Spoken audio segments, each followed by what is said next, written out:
I think I sent a question earlier, and I think my question was what's the percentage of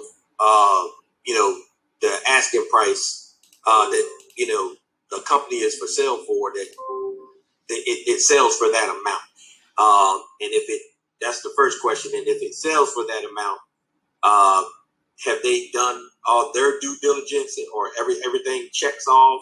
Like what percentage? That's the two-part question of how many companies sell for the asking price, what percentage, and then if they do sell for that asking price, are they do they have all their ducks in a row pretty much, and or is there still that due diligence that can find things to kind of negotiate that price? So, Dr. Derek, their ducks are never lined up. Say it one more time. Their ducks are never lined up. Okay. Not in deals like this and not at multiples you'd want to pay. So for folks who are in the business, the number one like middle market investment bank, the guys that are like the best at putting together marketing materials on businesses are these guys out of Virginia called Harris Williams. They're an investment bank. If we were looking at like Harris Williams or the Goldman Sachs or the McKinsey of packages, right? Those guys have their ducks in a row.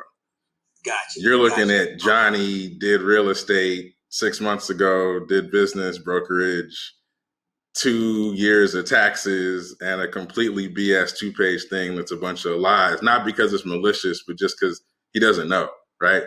And he's going to sell this thing if he can sell it. I equate them to used car salespeople, right? That I don't think are always malicious. They're not mechanics. So when they tell you that the engine is sound, they don't have any basis to understand that, right? Okay. So the reason you pay for diligence is because none of these things look great. I have not seen a book in 10 years that I would advise any of you guys to buy the business based on the information in the book. 10 years, not one. Yeah. Keep in mind what the duty of the seller and the broker are in this context, right? They are to maximize value for the seller, right, not to be prudent and tell Dr. Derek the truth. That's nowhere in their agreement. That's nowhere in their motivation. You know what I mean? So earlier I said, look, I think when deals are put together in a way that's far too lavish, it can be a 50% haircut, right? And so I think that was your first question, but your second question, I don't think I quite caught it, and I don't want to just say stuff. The second part, or I was asking, the percentage of, how many,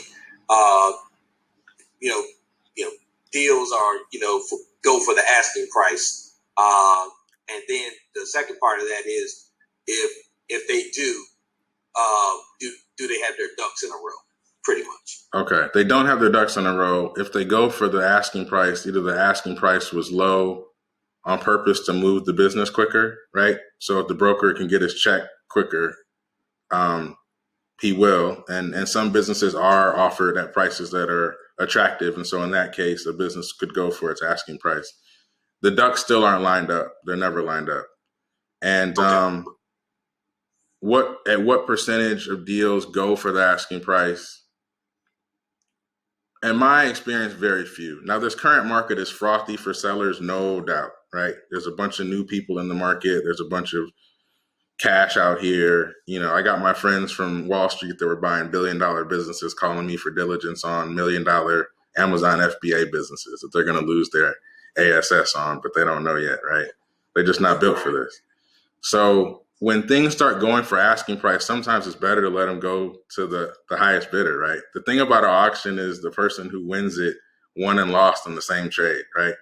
They won the deal and they lost to pay the least price for the business kind of challenge. So yeah, I think this business is finding a dollar worth of value for 50 cents and sort of knowing where you'd be able to see it and doubling down on zoning your vision in on where would Dr. Derek be able to see $1 worth of value available for 50 cents.